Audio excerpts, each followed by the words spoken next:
L'oralité est au cœur de nos vies et le monde est façonné par ceux qui la maîtrisent. Sois le bienvenu sur Ethos Podcast, le podcast qui te permettra de progresser rapidement à l'oral grâce à l'expérience de leaders inspirants. Je m'appelle Samuel Barbier, je suis coach en prise de parole en public, mais je suis surtout convaincu d'une chose. On ne naît pas orateur, on le devient.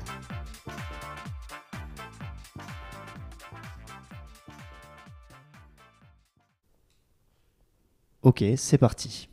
Chers amis, aujourd'hui je suis à quelques pas des Champs-Élysées dans une belle société qui s'appelle l'École de l'Art Oratoire en compagnie de Stéphane André, qui n'est autre qu'un maître Jedi de l'éloquence puisque ça fait plusieurs dizaines d'années qu'il enseigne cette magnifique discipline.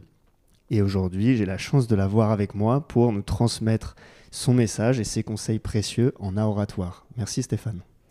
Merci, bonjour, merci de me recevoir. Est-ce que vous pourriez, dans un premier temps, vous raconter, s'il vous plaît ? Me raconter. Immédiatement, je pars de ce qui m'est arrivé quand j'étais gosse, c'est-à-dire d'un handicap sur la parole, j'étais bègue. Et évidemment, je ne le supportais pas. On ne se moquait pas vraiment de moi, mais je sentais quand même des rires sous cape. Et à l'école, pour moi, c'était extrêmement difficile. C'est surtout la vie à l'école, pas la vie de famille. La vie de famille était faite pour moi de gentillesse et de bonnes relations. Notre famille était très harmonieuse. Donc le fait que je bégaye n'était pas pour moi quelque chose de malheureux, qui me rendait malheureux. En revanche, à l'école, c'est très difficile. Et je pense que j'ai dû m'intéresser au théâtre. Mais un peu comme d'autres, sans le savoir, on peut citer Lindon, on peut citer Perrin, m'en mettre à penser Louis Jouvet, était bègue. Et quand on a un handicap quelconque, on est intéressé de manière automatique pratiquement à ce handicap, au point d'en devenir plus tard peut-être, par ce qu'on appelle aujourd'hui la résilience. On en devient finalement le professionnel de cette matière handicapée chez nous, n'est-ce pas ? Et ça m'a évidemment amené à enseigner la parole en public. Et comment vous êtes retrouvé alors formateur en art oratoire ?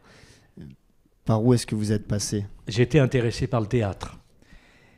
Mais mes parents m'avaient demandé de faire des études par la fac parce que tu feras rien, etc. Et par conséquent, ils m'ont suggéré d'aller en préparation HEC. Je n'étais pas très fort en maths, donc prépa HEC, pas maths sup. Et puis j'étais très obéissant. J'ai beaucoup travaillé au lycée en prépa. Et puis je suis rentré à l'ESSEC. Et j'étais déjà comédien. Enfin, je jouais en tournée en été, je jouais un tout petit peu à Paris, etc. Et le sachant, le directeur de l'école, qui était un ancien avocat, qui s'appelait Maître Olivier, m'a demandé, une fois que j'ai été diplômé, sachant que j'étais comédien, de donner des cours aux étudiants à l'école sur la parole en public. Et j'ai dit oui, mais je me suis rendu compte très vite que, comme je le disais tout à l'heure hors micro, eh bien, un acteur, c'est pas un orateur et vice-versa. Et donc, j'ai commencé comme ça, grâce à cet avocat.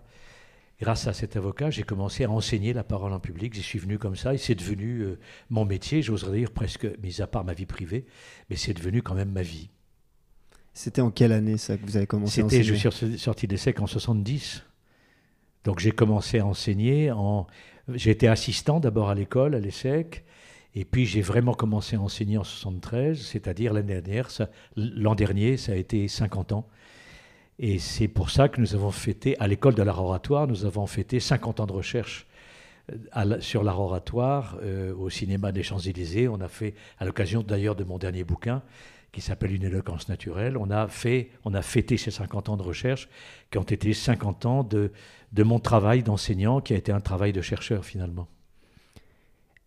Et alors, est-ce qu'à l'époque, c'était aussi à la mode, l'art oratoire ? Est-ce que les Français avaient conscience de l'importance de la parole ? Est-ce que vous avez observé des changements dans le rapport à la parole en France depuis 1970 ? Alors, ce n'était pas du tout à la mode. D'ailleurs, mes parents me disaient, c'est pas un métier d'enseigner aux gens à parler en public. On n'enseignait pas la parole en public en France, contrairement à ce qui se faisait en Angleterre, où il y avait même des cours de debating dans les écoles, aux États-Unis, etc. La France, c'est tout de même le pays du cerveau, du cogito ergo sum, et par conséquent, l'oral n'était pas du tout traité à l'époque, et donc c'est pourquoi d'ailleurs je ségrais à tous mes élèves parce que je n'avais pas de modèle à l'extérieur, et par conséquent, par tâtonnement avec mes élèves, en essayant de les faire progresser à chaque fois, je faisais au fond des itérations, donc des jeux d'essais et d'erreurs, peut-être j'en ai fait des milliers, comme tout pédagogue qui invente sa propre technique, il l'invente avec ses propres élèves. Et donc il s'élève en même temps qu'il élève ses élèves. Il m'a fallu des années pour arriver à une vision globale de l'art oratoire, capable de traiter en même temps, d'une part de l'aspect très contractuel, qu'est-ce que c'est qu'un orateur par rapport au public et par rapport au sujet, et puis de l'aspect technique de l'art oratoire. Il m'a fallu donc des années pour élaborer finalement ce modèle. La mode de l'éloquence, pour moi, n'est vraiment arrivée qu'il y a une dizaine d'années. Il y a 10 ans, il n'y avait pas encore beaucoup de concours d'éloquence, il y en avait très très peu. Est-ce que l'éloquence, les concours d'éloquence, c'est de l'éloquence, selon vous ? Il y a de tout, il y a de tout, il y a de tout. Je trouve qu'il y a en ce moment une tendance dans cette mode de l'éloquence qui est un peu à l'exhibition personnelle. Et avec cette caractéristique extrême du stand-up. Nous faisons ici à l'école de l'art oratoire, nous aussi, un concours d'éloquence. On ne peut pas ne pas en faire dans une école d'art oratoire. Et quand nous faisons nos sélections, une fois par mois, avant la finale du mois de juillet, à l'université d'été de notre école, quand nous faisons la sélection, il arrive que nous ayons des gens qui viennent comme candidats pour être sélectionnés, qui font du stand-up, qui font un travail magnifique. Avec une vraie préparation, avec un texte véritablement intéressant, formidable. Mais nous sommes amenés à leur dire, nous qui formons des députés à servir leur parti, des chefs d'entreprise à servir leur projet, etc., des députés, des enseignants qui vont servir les mathématiques, le stand-up n'a rien à voir avec l'art oratoire tel que nous le concevons dans la vie publique d'une société. Vie publique d'une société, c'est un pléonasme. Et par conséquent, nous sommes amenés à dire, formidable votre travail, mais hélas, on ne peut pas vous retenir pour le concours de notre école, parce que simplement, le stand-up qui parle beaucoup, où la personne parle beaucoup d'elle-même et fait un peu un numéro personnel, n'est absolument pas le projet de l'art oratoire. Et je passe sur tout ce qui peut être les concours d'éloquence, sur des sujets un peu fantaisistes, simplement pour voir l'adresse intellectuelle. Mais il m'est arrivé, par exemple, à Sciences Po, d'assister, j'étais dans l'amphi, puisque nous enseignions au Master Communication de Sciences Po à l'époque, donc j'étais dans l'amphi comme un spectateur, et je me souviens très bien d'un monsieur qui avait fait un discours formidable. Je me souviens, c'était sur la guerre en Libye, en reprochant que BHL se soit occupé de cette guerre en Libye à la place presque de M. Sarkozy, et ce monsieur avait évidemment un point de vue un tout petit peu poujadiste, on dirait aujourd'hui d'extrême droite, et il avait fait vraiment un discours qui avait levé toute la foule, vraiment, il avait été très applaudi, et je m'attendais à ce qu'il soit retenu comme premier prix, et le premier prix qui a été retenu, eh bien, c'est un orateur qui avait le nez dans ses papiers, mais qui avait l'art du jeu de mots, et qui déclenchait dans l'amphithéâtre des petits rires entendus en disant « quel esprit, Et c'est une catastrophe pour moi, c'est une trahison de l'art oratoire, c'est encore du numéro personnel, pas du stand-up, mais d'une autre façon. Et bien c'est lui qui a eu le premier prix. Et quand, c'était il y a assez longtemps ça maintenant, mais quand je vois que ce choix a été fait, et dans le jury, il y avait des gens d'importance. Il y avait M. Abdou Diouf, ancien président du Sénégal. Il y avait M. Moati, qui a été président d'une chaîne, etc. Et ils ont choisi... Bon, je suis un petit peu long quand je vous raconte tout ça, mais je trouve qu'il y a des risques considérables aujourd'hui que cette mode de l'éloquence ne débouche sur une impasse. Parce qu'elle n'est pas abordée de manière sérieuse. Mais c'est le défaut des modes, c'est de faire les choses en surface, sans s'appuyer sur des recherches authentiques. Stéphane, une question me vient, celle de savoir si vous êtes plutôt platonicien ou sophiste. Simplement, je donne une définition pour nos auditeurs. Les sophistes considèrent que la vérité n'existe pas et que la parole sert un point de vue, en gros, et que les platoniciens, eux, considèrent que la parole doit être au service d'une vérité. Vous vous situez dans quel camp, vous ? Elle est au service d'une vérité et à chacun sa vérité. Je dirais que je suis dans les deux camps. Et chez Platon, il y a quelque chose qui ne me va pas, c'est la condamnation du théâtre. C'est là que vous faites peut-être cette opposition avec les sophistes. Voyez ? Mais je dirais que quand je parle, par exemple en ce moment, je vous parle de ce que je considère être comme la vérité. Quand je dis le stand-up c'est autre chose, etc. Bon, je vous sers ma vérité. Est-ce que c'est la vérité ? Jamais je ne pourrais avoir cette prétention. Et pourtant je le défends comme la vérité. Donc je ne saurais trancher entre les deux. Je suis à la fois chez Platon pour la vérité et en même temps chacun défend sa vérité. Voilà, là je crois qu'on ne peut pas prendre parti là. L'oratoire doit être au service de quelque chose pour vous ou... Oui. Au service de quoi ? L'art oratoire, pour moi, est au service de la circulation des idées dans le monde des hommes. Pourriez-vous m'en dire un tout petit peu plus, s'il vous plaît ? Les idées que je vous développe, là, en ce moment, ne m'appartiennent pas. J'ai lu, il y a Louis Jouvet, il y a Edgar Morin, il y a tout un tas de gens, il y a des idées qui me sont venues de mon père, de ma mère, etc. Les idées passent par nos cerveaux et se transmettent à d'autres cerveaux.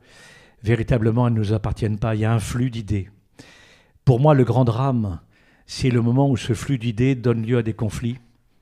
Et je pense que les conflits ne sont pas dus au désaccord, mais à l'expression des désaccords. Ce qui place l'éloquence au cœur même de la paix ou de la guerre dans nos vies publiques. Guerre dans l'entreprise, conflits sociaux, guerre entre pays. J'ai très peur du regard mort de Poutine, très très peur. Et j'ai très peur de la face blindée de M. Trump. C'est ça pour moi la parole en public. Une éloquence bien comprise, c'est une éloquence qui fait qu'on résout les conflits, parce que mon adversaire, en face de moi, est finalement un partenaire adversaire. Oui, il n'a pas la même conception du problème dont nous débattons et de sa solution, mais finalement cet adversaire qui est en face de moi me challenge. Et si je sais l'admettre en face de moi, si je sais l'entendre, eh bien il m'aide à développer ma pensée jusqu'au bout par ses objections. Et c'est ça qu'on doit. Je suis très proche du stoïcisme. L'autre, même mon adversaire, est mon frère. Et nous sommes ensemble dans cette société. Et je mets moi la parole au cœur de tout, mais pas n'importe quelle parole. Donc la parole, c'est un enjeu de lien social. C'est peut-être une des clés pour résoudre les enjeux qui arrivent sur nos générations. J'entends l'écologie, la réflexion autour d'un nouveau modèle économique, l'isolement qui grandit, la guerre qui explose un peu partout. Est-ce que vous pourriez me décrire un petit peu comment est-ce que la parole peut servir de pansement, d'antidote à toutes ces conflictualités qui sont en train de naître ? C'est-à-dire, elle n'est pas un pansement. Elle ne résout pas les conflits, elle les prévient. C'est-à-dire qu'elle est préventive, la parole. J'entends la parole bien tenue. C'est-à-dire la parole qui utilise véritablement, de manière écologiquement juste, par rapport à mon propre corps et par rapport au corps de l'autre. Si je réussis mon corps à corps avec mon adversaire, dans un débat politique par exemple, j'ai réussi mon cerveau à cerveau, puisque le cerveau est sous-ensemble du corps. Si je réussis le corps à corps avec mon public, quand je parle en public, j'ai réussi le cerveau à cerveau. Et par conséquent, naît de notre rencontre le génie. Pour moi, en art oratoire, le génie vient du collectif, réussi grâce au savoir-faire physique de l'orateur qui sait créer le contact physique avec son public, fût-il un adversaire en débat ou une classe d'élèves au lycée. À partir de ce moment-là, eh bien, il émane du cours du professeur au lycée dans la rencontre avec ses élèves, il émane une façon d'enseigner les mathématiques ce jour-là que lui-même découvre, lui, prof de maths, il ne le dira pas, mais grâce à ses élèves, mais au contact que lui a su travailler avec ses élèves, il est allé plus loin dans son propre enseignement et sa propre connaissance des mathématiques. C'est ça, c'est aller plus loin dans son propre savoir. Si vous voulez, je peux vous indiquer en quoi je considère que la connaissance est une forme dynamique du savoir. Je vous en prie, on vous écoute. Lorsque j'entre en scène devant vous, ou lorsque j'entrais en scène au théâtre quand j'étais comédien, ou lorsque j'entre en scène pour faire une conférence, au moment où j'entre en scène, je cherche à ce point la rencontre physique avec mon public que j'en oublie tout ce que j'avais prévu de dire. Ce qui fait que quand je commence à parler, je reconnais, je connais à nouveau, en parlant, je reconnais, me revient ma connaissance de la parole en public quand je fais une conférence sur l'art oratoire. Et en même temps, mon public en face de moi, qui ne connaissait pas mon approche, lui, il ne reconnaît pas par conséquent, mais il connaît maintenant. À l'instant, il acquiert la connaissance. Ça veut dire que de cette rencontre entre nous naît une trait d'union, naissance. Renaissance chez moi, naissance chez eux, mais une connaissance du savoir. Et de cette connaissance du savoir, nous apprenons tous les deux, mon public et moi-même. C'est une des devises qui se trouve à l'entrée de notre école. Le fait de parler en public ne consiste pas à dire ce qu'on a prévu de dire, mais à aller au-delà grâce au public. L'art oratoire, c'est d'abord un art de la relation harmonieuse.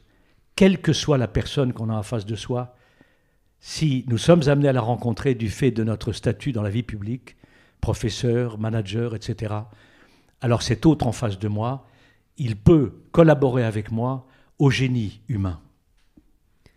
Pour ceux qui écoutent ce podcast, encore, vous devriez... Enfin, je regrette parfois qu'il ne soit pas filmé parce que là, je viens d'assister au réveil d'un Pokémon légendaire qui avait presque envie de se lever de sa chaise tellement il était animé par ce qu'il disait. Mais je suis complètement d'accord avec vous, Stéphane. Donc en fait, privilégions la rencontre au message. C'est très très dur ça pour les gens qui ont peur de parler en public. Oui. Quels conseils pouvez-vous leur donner pour qu'ils arrivent à lâcher prise, à arriver à ce niveau de lâcher prise de flow pour juste regarder le public dans les yeux et qu'il se passe quelque chose? Alors, la peur de parler en public, d'abord, ce n'est pas une peur naturelle. Si je puis dire, c'est un acquis culturel. On peut observer qu'il y a des cultures africaines, nord-américaines, sud-américaines, je connais moins l'Asie, dans lesquelles l'enfant n'apprend pratiquement pas la peur de parler. Tout à l'heure, je disais, la France, c'est quand même le pays du cogito ergo sum. En France, très tôt, à partir de l'âge de 6-7 ans, l'enfant est éduqué à « attention à ce que tu vas dire, t'as encore dit une connerie ». Alors, il y a un avantage, c'est qu'on apprend, c'est vrai, aucune culture n'est dénuée de défauts et toutes ont des qualités. La nôtre, c'est qu'on apprend à réfléchir avant de parler en France, et ça, c'est une qualité. N'empêche qu'il y a un effet secondaire négatif, c'est la peur de dire une connerie. Ou la peur de la mémoire qui flanche quand on fait une composition de récitation avec un point en moins par mot oublié. Culture française. T'as pas assez travaillé. Voilà. Bon, donc ça veut dire que c'est une peur acquise. Nous disons tous ici dans cette école, à 5 ans, tous les enfants du monde sont des grands orateurs. Et ils n'ont pas peur de parler en public. Et tous les enfants ont un discernement sur ce qui se passe autour d'eux et ont des formules très souvent saisissantes pour traduire aux adultes ce qui se passe. Et les adultes sont sur le cul, si je puis dire, tellement la pertinence de la remarque de l'enfant est grande. Les enfants de 5 ans sont des orateurs. Et ensuite, on apprend la peur. Je réponds maintenant à votre question. Cette peur de parler, il faut évidemment savoir s'en séparer. Et ça n'est pas 2 jours avant, c'est au moment où on entre en scène, où je dois régler ce corps à corps avec le public. Si je règle cette harmonie entre mon corps et le corps du public, nous sommes ensemble. Donc je ne suis plus seul. Et n'étant plus seul, je n'ai plus peur. C'est donc dans la réussite de cette rencontre, corps à corps dont je parlais tout à l'heure, C'est pour ça que le cœur même de la parole en public, c'est pas la préparation de l'exposé. C'est la parole, l'action, la prononciation du discours. C'est là que se situe véritablement l'art oratoire. C'est peut-être le niveau de présence au moment T qui détermine aussi la capacité d'un orateur à toucher, à émouvoir. S'il est moins dans sa tête, donc moins dans la récitation, ou moins dans ses feuilles, moins dans la lecture, à ce moment-là, il devient un orateur par la rencontre. C'est ça. Mais c'est ça. Pourquoi je dis mais il faut pour ça qu'il soit déterminé à rencontrer. Il peut préparer, il peut avoir ses papiers, il peut apprendre par cœur ou pas apprendre par cœur. Chacun fait comme il veut. De Gaulle apprenait ses discours par cœur. Il se trouve que quand il était en scène, toutes les modifications de son discours, et il y en avait, dans le parler, étaient des améliorations de ce qu'il avait écrit. C'est-à-dire il allait en face du public plus loin que ce qu'il n'avait prévu de dire. D'où l'importance de cette rencontre. Mais ce traitement de la peur, par exemple, je fais de nombreuses masterclass pour une association qui s'appelle Parole Bégaiement, où je leur disais, le bégaiement est un défaut extrêmement spectaculaire. C'est pour ça que les personnes bègues ont une tendance, ils savent que leur défaut, dire de temps en temps, tout le monde le fait, c'est un défaut, hein, mais c'est pas spectaculaire. Et on se moque pas de vous parce que vous dites des Mais le bégaiement, évidemment, et je connais la question, je le disais au début, et je dis souvent, alors que les bègues anticipent qu'ils vont bégayer, ce qui fait qu'ils bégayent 2 fois plus, parce qu'ils ont la hantise du regard des autres sur eux. Et je leur dis, il faut renverser. C'est-à-dire que l'important n'est pas la manière dont les gens vous regardent, mais la manière dont vous décidez de les regarder. Donc c'est vrai que tout commence par ce regard sur le public quand vous entrez en scène. Et c'est là que se décide la disparition du trac. Peut-être un rapport à l'échec aussi en France qui est singulier, très fort. Un autre point aussi que j'avais envie de discuter avec vous, c'est l'importance de l'introspection dans l'art oratoire. Chez Ethos, on a un concept qu'on est en train de développer qui s'appelle la définition de l'identité oratoire. On n'a pas envie en fait de prendre nos clients et d'en faire des clones qui parlent tous de la même manière. Et pour aller chercher la congruence, donc l'alignement de la tête, du cœur et du corps, on a besoin de savoir et de discuter avec nos clients pour savoir qui ils sont, d'où ils viennent, quelles sont leurs valeurs, quels sont leurs messages, qu'est-ce qu'ils ont à dire au monde. Et à partir de ce moment-là, on peut leur transmettre les règles du verbal, non-verbal et paraverbal. Est-ce que vous pensez que dans l'art oratoire, pour être un bon orateur, il faut aller chercher en soi quelque chose, une flamme qui nous Pas anime? Pas forcément. Votre approche, encore une fois, il y a des approches très très différentes. Mais en tout cas, pas forcément. Pas forcément. Pourquoi ? Parce que j'ai appris avec le temps à faire les différences entre ce qui était de l'ordre de la technique en art oratoire et ce qui est de l'ordre du style. Ce qui est de l'ordre de la technique, je peux l'enseigner à tous les orateurs. Et j'en ferai pas des clones. Pourquoi ? Parce qu'une technique bien comprise fait que sur le tarmac de cette technique peut éclore le style de chacun. Et en art oratoire, il y a ce qui est de l'ordre du style et ce qui est de l'ordre de la technique. Il ne faut pas mélanger. Et trop souvent, des formateurs donnent des conseils sur des choses qui touchent au style. Et j'appelle ça des viols stylistiques. Ouais, ça dénature la oui. parole. Et le style vient de quoi ? Vient de l'histoire de chacun. Et j'en viens à votre identité. Notre identité est faite de notre histoire, de tout ce que nous avons vécu. Ma façon d'être en face de vous raconte si j'étais enfant unique ou pas, si j'ai fait des maths ou pas, si j'ai eu des accidents dans la vie, des échecs, etc. Toute ma vie se trouve dans ma façon de vous parler. Et cette façon de vous parler vous raconte mon histoire. Or, toutes les histoires sont particulières, par conséquent, tous les styles sont originaux, par conséquent, chaque style indique une identité. Alors, vous étiez enfant unique ? Moi, j'arrive pas à savoir, là. Comment ? Vous étiez enfant unique ? Non, j'étais l'aîné. Ok. J'étais l'aîné. On est passé un petit peu vite sur votre enfance.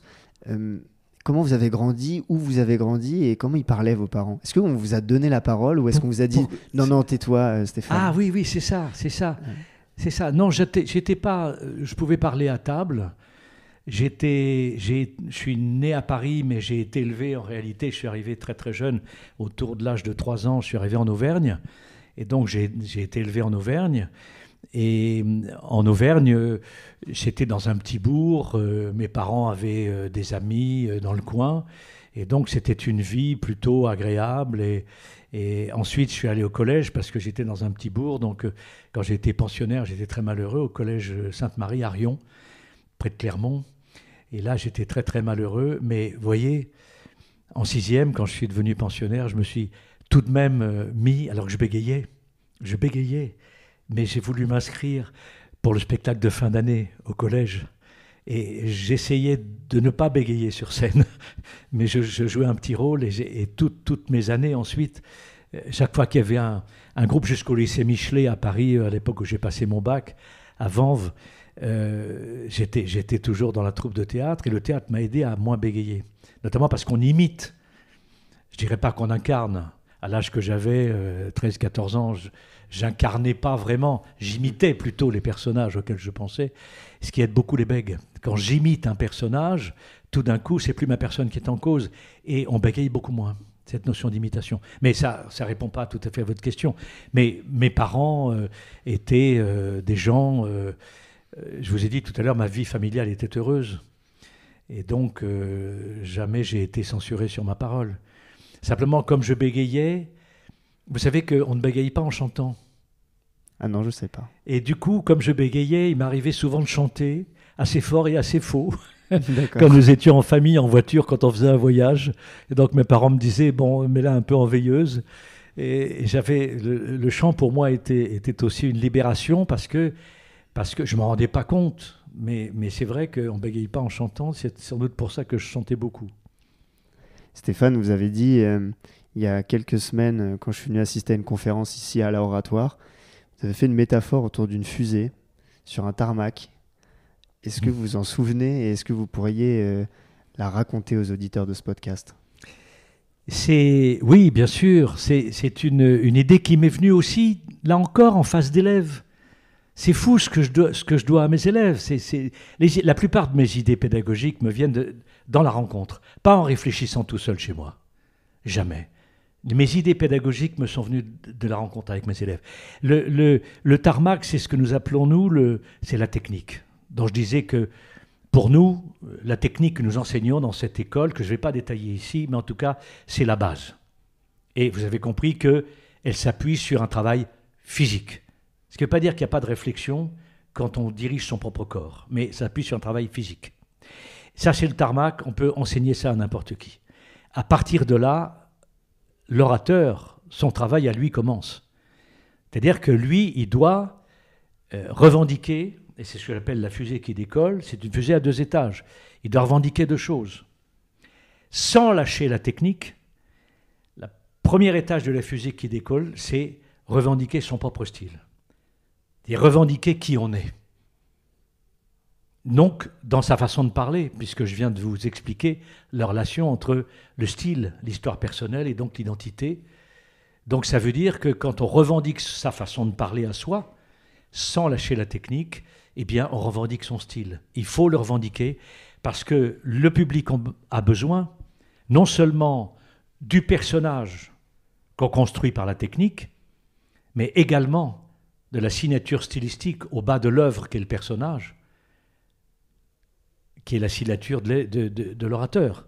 Il signe le personnage qu'il produit, d'enseignant, de manager, il le signe parce qu'il l'incarne. Donc il produit un personnage, il le signe de son propre style. Donc je revendique mon propre style, et la deuxième chose, et le deuxième étage de la fusée, qui est l'étage pointu, c'est revendiquer sa conviction sur la cause qu'on est venu défendre. On revendique son style et sa conviction, sans lâcher la technique. Trop d'orateurs prétendent revendiquer style et conviction en faisant des fautes techniques, fautes au sens sportif du terme, pas au sens moral. Par ignorance, parce qu'ils ne savent pas se servir de leur corps. Parce qu'en France, le corps n'existe pas. Il n'y a que le cerveau qui existe. Et en France, le corps n'existe pas. Et par conséquent, il y a plein de gens de bonne volonté qui veulent revendiquer leur style et leurs convictions, mais comme leur corps en dessous dérape, ils massacrent leur propre cause ou ils massacrent leur public, et c'est fort dommage. Mais c'est simplement par ignorance, c'est pas par méchanceté ou par orgueil. C'est pas. Je trouve M. Sarkozy un petit peu difficile à supporter quand il parle, parce qu'un tout petit peu agressif, ou un petit peu je suis le plus fort de tous, revendiquant ses succès, etc. Mais c'est pas de sa faute. Il n'y a pas chez moi un jugement moral quelconque. Il y a simplement le fait qu'il n'a pas appris à travailler son corps quand il parle en public, comme un acteur le travaille, comme un danseur le travaille, comme un chanteur le travaille. L'art oratoire est un art au même titre que l'art du chant, de la danse ou du théâtre, au même titre, ce qu'on n'admet pas en France. Certains qui enseignent aujourd'hui l'art oratoire prétendent même que l'art oratoire n'est pas un art. Ils considèrent que c'est quoi alors ? Ils considèrent que c'est trop prétentieux de dire que c'est un art, que l'important, c'est d'être convaincu de ce qu'on a à dire et d'avoir quelque chose à dire. Le monsieur auquel je pense dit très souvent ça, il faut avoir quelque chose à dire. Le corps, je veux bien, mais enfin bon, il faut avoir quelque chose à dire. Ce qui, pour moi, est enfoncer une porte ouverte. Je ne vais pas aller en scène si j'ai rien à dire. C'est une espèce d'évidence. Stéphane, on parle beaucoup de corps et de l'oubli de ce corps par les Français.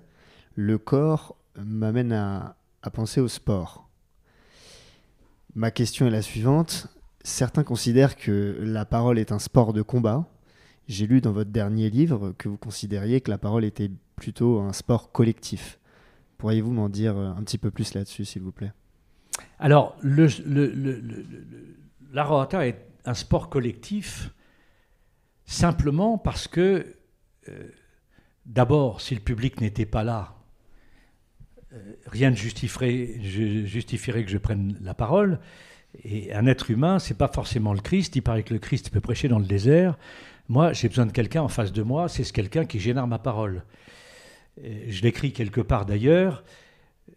Si nous n'avions pas les humains autour de nous, si je naissais, c'est l'enfant loup, dans la nature, avec aucun humain autour de moi, même à 50 ans, je prononçais des borborygmes et non pas du langage. C'est parce que l'enfant entend les autres parler que tout d'un coup il apprend à parler. Donc le moins que je doive aux gens que je rencontre quand je parle en public, si je suis enseignant, si je suis manager, si je suis politique, c'est au moins de m'intéresser aux gens que j'ai en face de moi, grâce auxquels ma parole va se réactualiser. Et je leur sais gré aux autres humains d'être autour de moi pour justifier que je parle. C'est donc déjà là on peut considérer que la parole est un sport collectif. Parce qu'elle ne peut pas exister sans les autres. Donc c'est donc par définition, en termes d'écologie sociale, c'est un sport collectif. Et deuxièmement, c'est un sport collectif parce que même quand j'ai le trac, je vois le public comme dangereux, mais il ne l'est pas. Et si je sais le regarder et m'intéresser à lui, alors tout d'un coup, il va m'aider par le challenge, mais ce n'est pas un danger le challenge, qu'il me pose par sa simple présence, il va réveiller mon esprit et à chaque fois, comme le public est différent du précédent, à chaque fois, ce public différent, donc nouveau par définition, à chaque fois, m'aide à trouver une nouvelle manière de développer mon savoir, donc cette connaissance dont je parlais tout à l'heure. Par conséquent, c'est bien grâce au sport collectif de l'art oratoire que nous pouvons ensemble avancer dans la connaissance, nous les humains ensemble. C'est un sport collectif. C'est l'idée de la danse des cerveaux dont vous me parliez tout à l'heure. L'orateur s'exprime et danse avec son auditoire pour écrire l'histoire des hommes, en fait. Vous avez dit l'oral fait l'histoire des hommes. Qu'est-ce que vous entendez par cette phrase-là ? Je veux dire par là, je reprends ce terme de danse, c'est-à-dire, je prends cet exemple souvent, si je vous dis 2 et 2... 4. Voilà. Alors, mettons que vous soyez dans un public où vous êtes 80, eh bien, chacun, pendant le temps de silence, ils ne vont pas répondre à ce moment-là, puisqu'ils sont 80. Chacun, il y en a un qui va dire, ça fait 4, comme vous maintenant. Un autre dans sa tête qui va dire, ça fait quand même pas 5, merde. Un troisième qui va dire, parce que tout d'un coup il est perdu, ça fait combien de merde, je ne sais plus où j'en suis. Les trois, vous les tenez. Mais chaque fois qu'un orateur fait un temps de silence après une finale bien tenue vocalement, il va déclencher, puisqu'il y a 80 personnes différentes dans la salle, 80 bascules mentales différentes dans ces 80 cerveaux, une dans chaque cerveau, en fonction de l'histoire de chacun. Et quand il répond « ça fait 4 » dans son discours, il répond avec un seul groupe de mots à 80 bascules mentales différentes. C'est ça que j'appelle la danse des cerveaux. C'est que l'orateur envoie des mots, tout d'un coup le public, dans sa tête, envoie des mots en réponse, et l'orateur, par la phrase suivante, répond à ces mots. C'est une danse des cerveaux. Mais tout ça parce qu'on a réussi d'abord la relation physique. Maintenant, pour répondre à votre question, pardonnez-moi, Non, je vous en prie. Votre question, c'était L'oral fait l'histoire des hommes. Oui, oui. C'est encore quelque chose qui m'est venu en parlant aux élèves. L'oral fait l'histoire. C'est-à-dire que l'oral, c'est dans une réunion de travail en entreprise, on prend des décisions en réunion. Dans une négociation entre patronat et syndicat, c'est bien de l'échange oral que vient l'accord qu'on va conclure. Un député, madame, alors ça peut être bien ou mal, monsieur Hitler, qui pour moi est un orateur charismatique et non pas un grand orateur. Pour moi, l'art oratoire, c'est beau, la voix d'Hitler est un cri de souffrance de grand psychotique, par conséquent, elle n'est pas belle du tout. Et pour moi, c'est l'art qui sauve le monde, c'est pas la laideur. Donc on confond souvent le charisme, enfin c'est autre. Mais en tout cas, c'est bien de la parole en public. L'oral, je n'ai pas dit l'art oratoire, l'oral fait l'histoire quand il s'agit d'Hitler pour son malheur. Mais Madame Oudéa-Castéra, quand elle dit devant des enseignants un certain nombre de choses dont on a parlé récemment, elle fait aussi l'histoire de l'éducation nationale, ce qui lui a valu qu'on change le ministre de l'éducation nationale. Ça fait l'histoire du gouvernement Macron. Vous voyez, l'oral fait l'histoire. L'écrit, lui, entérine l'histoire. Et il a sa place. Il a évidemment sa place. C'est-à-dire que Balzac, quand il écrit ses romans, il entérine par écrit l'état de la société à son époque. C'est-à-dire le point où en est l'histoire des hommes, eh bien, Balzac le décrit très bien. Zola à une autre époque, etc. Et l'écrit est nécessaire, bien sûr, mais il entérine l'histoire. L'oral, lui, fait l'histoire des humains, mais j'ajoute, pour son bonheur, quand il s'agit, pour moi, d'un De Gaulle, la grandeur de la France, d'un Mitterrand, l'Europe avec le président allemand Helmut Kohl, avec M. Obama, avec l'arrivée d'un Noir au gouvernement américain. Ça, ces orateurs-là ont fait l'histoire des hommes pour le bien de l'histoire des hommes. Et puis Hitler pour le mal de l'histoire des hommes. Voilà. Et puis vous avez d'autres comme M. Mélenchon, qui est un orateur extrêmement doué, mais sans technique. Et qui, lui, adule son propre don et donc fait souvent des numéros. Et ce qui fait qu'il est de plus en plus isolé, parce qu'au bout d'un moment, le public ne s'y trompe pas. Vous voyez, donc l'oral fait l'histoire. On va y venir aux règles d'éloquence et les conseils du maître Jedi. Simplement, j'avais envie de vous expliquer pourquoi est-ce que j'ai eu envie de vous inviter sur ce podcast. En fait, moi, j'ai lu un livre pendant le confinement qui s'appelle « Sapiens », que vous avez probablement lu, qui dit que la première loi de la nature, c'est la compétition de tous contre tous. Et à partir du moment où on arrive dans une situation très dégradée et voire très dangereuse, ce qui est dingue, c'est que les humains se mettent à collaborer. La deuxième loi de la nature, c'est la collaboration. Et c'est pour ça que quand je vous ai entendu parler de sport collectif, ça a résonné. Et je me suis dit, tiens, on arrive dans des temps troublés où ma génération va devoir réinventer notre société.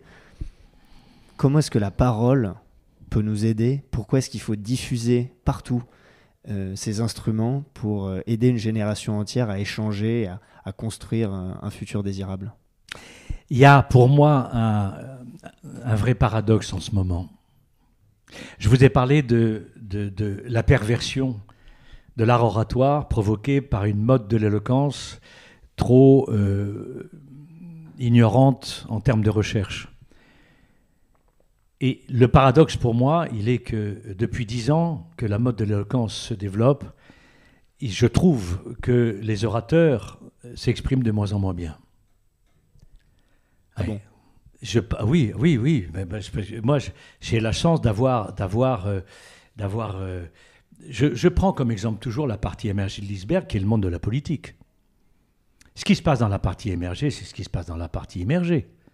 Bon, le monde de la politique est très intéressant pour tous nos élèves, parce que quand on leur parle de l'expression d'un Sarkozy, je viens de le faire, ou d'un Macron, ou il faut aussi amener nos élèves à regarder l'histoire.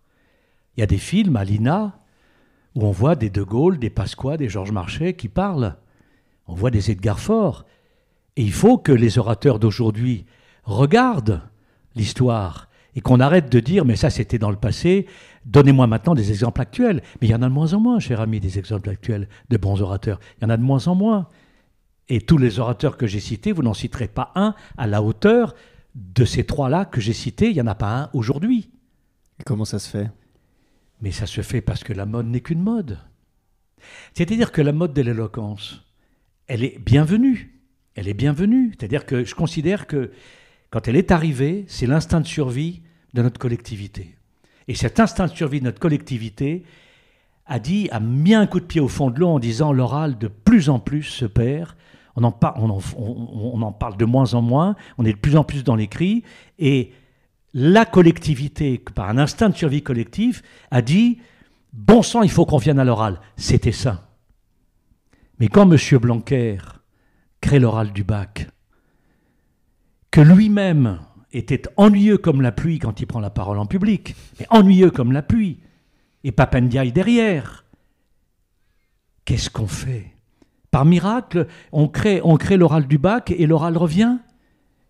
Mais on a oublié que c'était un art. Et que cet art avait sa muse à Rome, Calliope, et qu'il n'y a pas d'art sans technique, et que tout art s'enseigne, seulement où est la technique ? Personne ne l'avait. Et ça fait 50 ans que je la cherche, j'ai mis du temps à la trouver. Mais on ne peut pas s'intituler comme ça, professeur d'art oratoire, c'est comme si n'importe qui s'intitulait professeur de piano, ou professeur de chant lyrique ou de violon. Mais il y a quelque chose qui ne va pas. Donc il est normal qu'il y ait de moins en moins de bons orateurs. Donc il faut impérativement, aujourd'hui, reprendre complètement ce sujet de l'art oratoire et enfin considérer la profondeur de ce qu'est un art et commencer à travailler. Est-ce que vous ne pensez pas que les réseaux sociaux ont eu un effet nauséabond sur la parole ? Vous disiez que voilà, les orateurs des années 70-80 ou des années 50 étaient bien meilleurs. Est-ce que, ma question est en fait la suivante, y a-t-il encore d'une place pour la pensée complexe à l'heure des réseaux sociaux et de l'ultra-rapidité ? Ça va ensemble. C'est bien parce que les orateurs deviennent de moins en moins bons que toute la pensée se simplifie. Mais il est évident qu'aujourd'hui, la parole en plus... À l'époque, on n'avait pas forcément des micros chaque fois qu'on parlait en public. Il n'y avait pas de prompteur. Déjà, je ne parle même pas d'Internet. Il n'y avait pas de prompteur. Il y avait pas... De Gaulle parlait sans prompteur. Bon, et donc, il fallait que la pensée s'élabore pendant l'action. Et le public était nécessaire pour que la pensée s'élabore. Mais aujourd'hui, d'abord, on met trop en évidence la préparation des discours. On prépare trop dans le détail tout ce qui est dit. Dans les concours d'éloquence, les concours Lysias... Ouais, c'est très écrit. Ben oui, tout est écrit. C'est-à-dire qu'il n'empêche que, luttant contre cette tradition de l'oral qui revient grâce à la mode, qui a ce côté positif dont je parlais, mais de plus en plus, parce qu'on ne croit pas à l'éloquence, de plus en plus, tout doit être archi-préparé, beaucoup plus qu'avant. Donc l'écrit lutte contre la résurgence de l'oral. Et dans les concours Lysias, concours de fac de droit, il y a 35 facs de droit en France, je crois. Moi, il m'est arrivé d'être associé au jury des quarts de finale ou demi-finale. Mais Marc Bonan, avocat bien connu, souvent membre de ces jurys, disait aux deux finalistes « Mais enfin, pourquoi vous venez avec votre papier ?» Et ça continue. Alors, je reviens un peu sur Internet. C'est vrai qu'aujourd'hui, nous donnons dans notre école des cours sur comment préserver l'art oratoire à travers Internet. Quand on parle devant un écran à des milliers de personnes dans le monde, comment préserver l'art oratoire. Mais c'est vrai qu'aujourd'hui, les gens, ils peuvent parler allongés allongés quasiment dans leur lit et parler au monde entier. Donc les gars se disent, c'est pas la peine de travailler la voix. De toute façon, et alors Internet, en plus, arrive, il suffit maintenant d'écrire n'importe quoi sur un Twitter avec un minimum. Donc, et puis c'est anonyme, etc. Au moins celui qui arrive en scène, il s'expose en tant que personne, avec son style, son identité dont vous parliez tout à l'heure. Bon, maintenant tout ça, ça a disparu. Donc c'est vraiment, c'est un peu fouillis ce que je viens de vous dire, mais il y a beaucoup de choses. Il y a beaucoup de choses qui fait que, et je dirais à un patron qui très souvent est obligé de parler à l'ensemble de ses effectifs dans le monde par Internet, si une fois dans l'année, il a l'occasion de réunir tout son personnel dans un amphithéâtre, ils sont 3000, 4000, il les réunit tous, ce jour-là, s'il fait un discours génial, si c'est un grand orateur, eh bien, il y a une trace pérenne de son discours dans le mental de son effectif pendant toute l'année. Et tout ce qu'il va transmettre ensuite par Internet ou autrement, eh bien, passera au prisme de ce que les gens ont vécu durant cet exposé, durant ce discours dans l'année. Et donc tout sera interprété dans le prisme synthétique de ce discours précédent. C'est ce qu'on appelle en art oratoire la trace pérenne. Donc le peu qui nous est donné de rencontrer des gens quand nous parlons en public, faisons-le bien, travaillons bien. On y vient donc, les dirigeants, les discours qui marquent la trace pérenne. Stéphane, est-ce que vous pourriez me parler un petit peu du leadership qui fait partie aussi des contenus que je diffuse via ce podcast? C'est quoi le leadership? Existe-t-il plusieurs leaderships? On vous écoute. Alors, le leadership, je passerai par la source de cette école d'art oratoire n'existerait pas si je n'étais pas passé par le théâtre. Non. Le leadership existe tous les soirs au théâtre. C'est-à-dire qu'à un moment donné, quand la représentation est donnée, au moment où le spectacle se passe, le public qui est dans la salle ne voit plus le comédien, ne voit plus que le personnage. Alors le personnage, c'est l'incarnation d'une idée. Celle de Molière, celle de Shakespeare sur le monde, etc. Et à ce moment-là, pendant le spectacle, le public ne voit plus le comédien, ne voit plus le décor, le public vit le texte de Molière, et si je parle de Don Juan par exemple, le public pense ce Don Juan, quel salaud. Ou il a du pot, il a une belle gueule, putain, c'est un vrai Don Juan, quoi, c'est génial, j'aimerais bien être comme lui. D'autres vont dire, cette Elvire, elle est masochiste ou quoi. D'autres vont dire, qu'est-ce qu'elle est belle.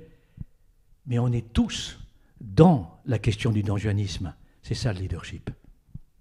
C'est la capacité à faire réfléchir les gens quand on leur parle et à se faire oublier soi-même.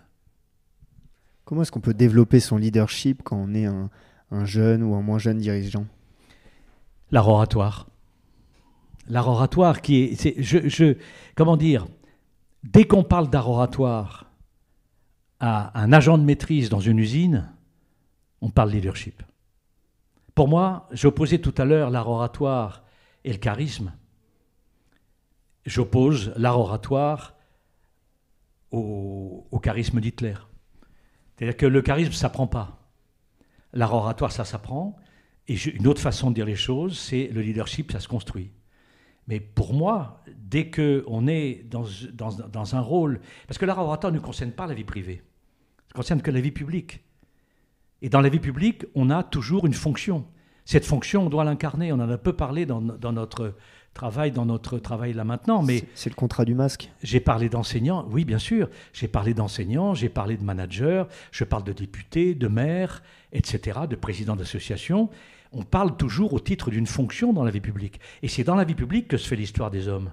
Ce n'est pas dans la vie privée. C'est pour ça que je disais tout à l'heure que l'oral fait l'histoire. Pas l'oral dans la vie privée. Et Dieu merci, quand on parle en vie privée, on n'a pas besoin de technique, heureusement. Dans la vie publique, oui, on a besoin de technique. Pourquoi? Parce que les hommes ont construit. Ça ne pousse pas dans la nature un rôle de manager ou un rôle d'enseignant. Un rôle de père ou de mère, ça pousse dans la nature. De frère ou de sœur, ça pousse dans la nature. Oui, heureusement, il n'y a pas de technique.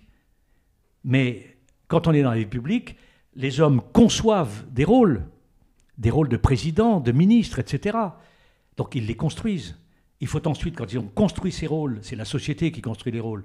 Au théâtre, c'est Molière ou Shakespeare, un individu. Alors qu'en art oratoire, au théâtre, dans la vie publique, les rôles sont construits par la société. Mais quand ces rôles, c'est les hommes donc qui construisent ces rôles, quand ces rôles sont construits, il faut que celui qui va tenir l'un de ces rôles construise le personnage. Et cette construction ne peut pas se faire sans technique.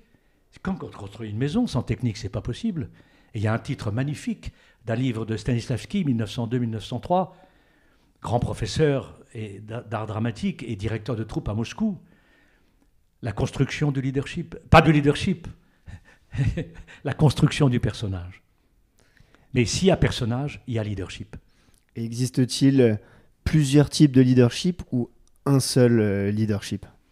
Non, puisqu'il y a le leadership de, si je prends toutes les fonctions, le leadership consiste à guider au moment simplement où je prends la parole, je ne heurte pas celui qui m'écoute, même si c'est mon adversaire sur le dossier, je sais trouver les mots, les tons et les rythmes pour que ce que je lui dis ne le heurte pas, et pourtant, pour que je lui fasse entendre tout ce que je veux lui faire entendre sans le heurter. C'est ça. C'est pour ça qu'il n'y aura pas de conflit et qu'il y aura discussion. À ce moment-là, j'ai un leadership. Mais ce leadership ne veut pas dire que celui qui est en face de moi va tout d'un coup passer de mon avis. Parce que la place dans laquelle il se trouve dans la société fait qu'il ne va pas rendre sa carte de syndicaliste quand je suis patron, etc. Mais ce que je vais au moins gagner, c'est que j'ai une légitimité et qu'il ne fera jamais sans moi de la négociation future. Et puis il y a ceux qui étaient proches d'être convaincus, qui vont en adulte se dire finalement l'idée que j'avais, je la laisse tomber et j'adopte celle de l'orateur. C'est-à-dire que j'ai fait grandir l'autre dans mon idée. Le leadership, c'est d'abord conduire la pensée de l'autre sans la heurter. Après, l'autre choisit. Mais même s'il ne choisit pas tout de suite d'être d'accord avec moi, j'ai créé la relation et on va travailler ensemble à la résolution du problème qui nous est commun puisqu'il nous réunit puisqu'il nous amène à nous rencontrer. Et c'est comme ça qu'on va résoudre le problème de la Terre. Donc il y a une notion de douceur et de considération de l'autre dans le leadership. Ah oui, et non pas de commandement très dur. Oui. J'ai une expression qui me vient à l'esprit avec votre commentaire. Le chef s'impose, le leader s'expose. Virgule, on le suit. Le chef s'impose, point. Mais je peux supprimer le S'. Le chef impose, le leader expose. Moi j'aime bien la notion, la citation du général Pierre de Villiers qui dit que le leadership c'est une responsabilité avant d'être un honneur. Ça permet de redescendre de quelques étages. Ah oui. Et de se dire ok, je suis responsable du bien-être et de la création de cet environnement d'épanouissement collectif. Ouais. Et si on veut derrière, je peux frimer avec mes galons, mais avant, c'est une responsabilité. Oui. Mais nous avons eu la chance d'enseigner à l'école de guerre pendant 5 ou 6 ans. J'ai beaucoup apprécié ce contact avec les militaires français et toute mon équipe qui a travaillé à l'école de guerre. Nous y avons tous travaillé. Le travail avec eux a été formidable. Et je suis tout à fait d'accord avec ça, tout à fait d'accord. Le leadership, c'est une charge, c'est une responsabilité. C'est pour ça que si je fais un bon discours, les gens auront pensé au problème sur lequel je développais une solution, ils m'auront oublié pendant le discours. Évidemment, si j'ai réussi mon discours, les gens qui sont entièrement d'accord, comme les gens qui sont moins d'accord, mais qui vont me lire ou me revoir après tout de même, vont dire « ce mec, formidable », mais c'est après coup.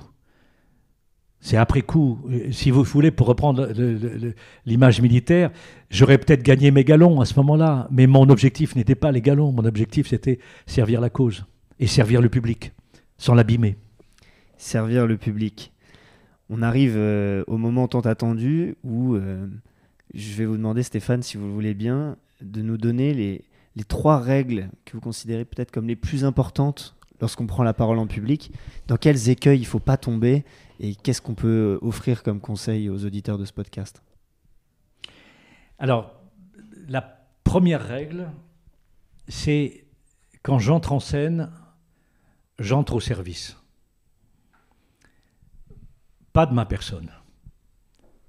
Je suis un vecteur qui va permettre à une idée de traverser mon corps pour arriver dans le public. Donc la première règle, c'est la modestie. Mais on vient d'en parler.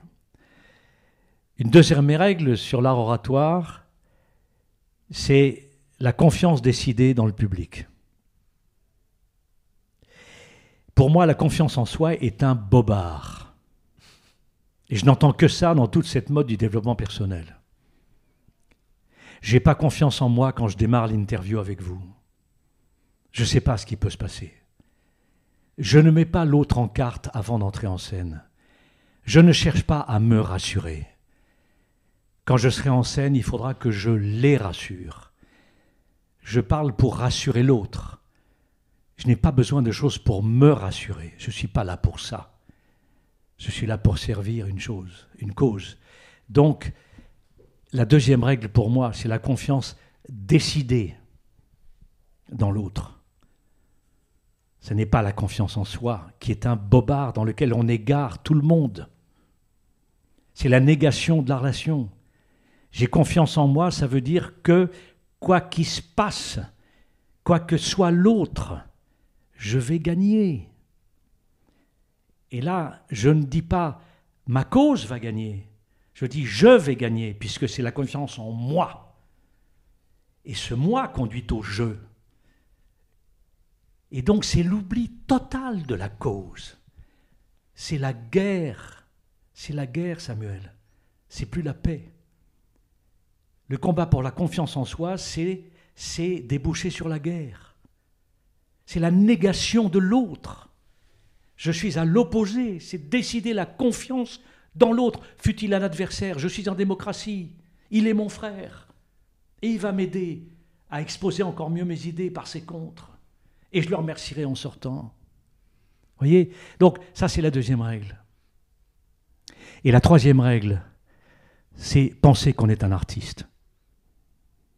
L'art oratoire, c'est beau. Et qu'est-ce qui consacre un orateur ? C'est la voix. Parce que la voix transmet au public quand elle est bien placée, quand tous les sons ont une texture harmonique, aiguë et grave, les aigus dans la tête, les graves dans le thorax, et quand tout ça sonne parfaitement bien, chacune des nuances de la pensée humaine, qui par définition est complexe, chacune des nuances de la pensée de celui qui parle sur chaque mot, est transmise par les ondes sonores au corps et donc au cerveau des gens qui sont en face. Et ça, c'est la voix humaine. Opéra de Poulenc, formidable. La voix humaine, qui s'appelle la voix humaine. La voix humaine, ce qui consacre un orateur, c'est la voix. Et c'est la voix qui, tout à l'heure, nous avons parlé du pathos ensemble, et de l'éthos et du logos. La voix, c'est ce qui transmet le pathos, c'est-à-dire l'émotion. Il est impossible de persuader sans émouvoir. Je n'y crois pas. Et c'est pour ça que j'opposais à Hitler. C'est que la voix humaine est belle. Quand elle est placée, elle est magnifique. Et elle transmet la pensée. Et à ce moment-là, la pensée est elle aussi une pensée qui ne heurte plus l'autre, même si c'est un adversaire. C'est-à-dire que là, on peut dire, à partir de ça, que l'art sauvera le monde. Ce n'est pas une expression passe-partout. C'est la beauté qui sauvera le monde. L'art oratoire sauvera le monde. Avec 3 conseils à appliquer, du coup. La modestie dans sa parole, la confiance en l'autre plutôt que la confiance en soi, et la volonté chevillée au corps d'émouvoir, de transmettre une émotion. Je dirais la confiance décidée dans l'autre. Il faut qu'à un moment donné, ça se décide quand même. Hein. Entendu. Stéphane, j'ai l'habitude de terminer ces podcasts avec un petit jeu où je commence une phrase et je vous demande de la terminer du tac au tac. D'accord. J'ai conscience que c'est dangereux, mais voilà, si vous voulez, jouons ensemble. Un bon orateur, c'est quelqu'un qui a une belle voix. L'éloquence permet de rencontrer l'autre et faire avancer nos idées. Un leader éloquent, c'est aider à penser. De quoi est-ce que vous préférez discuter lorsque vous avez bu ? D'éloquence. Quelle est votre définition de l'éloquence pour terminer ce podcast ? L'éloquence, c'est la partie active de l'art oratoire, celle que l'on conduit sur scène. Stéphane, je vous remercie infiniment pour cet échange.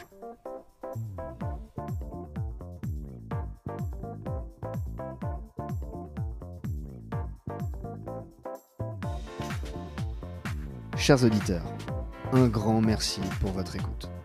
Si le podcast vous a plu, n'hésitez pas à nous écrire pour nous le dire et pour nous donner vos suggestions pour les prochains invités. Si l'éloquence est un défi que vous voulez relever, je vous invite à visiter notre page internet ethosentreprise.com et à nous suivre sur les réseaux sociaux LinkedIn et Instagram. Vous y trouverez des conseils réguliers publiés par notre équipe d'experts. L'ensemble du cabinet Ethos et moi-même, nous tenons à votre disposition et vous encourageons vivement à relever le défi de l'oralité. Et n'oubliez pas, sans plaisir, pas d'excellence. Go Ethos!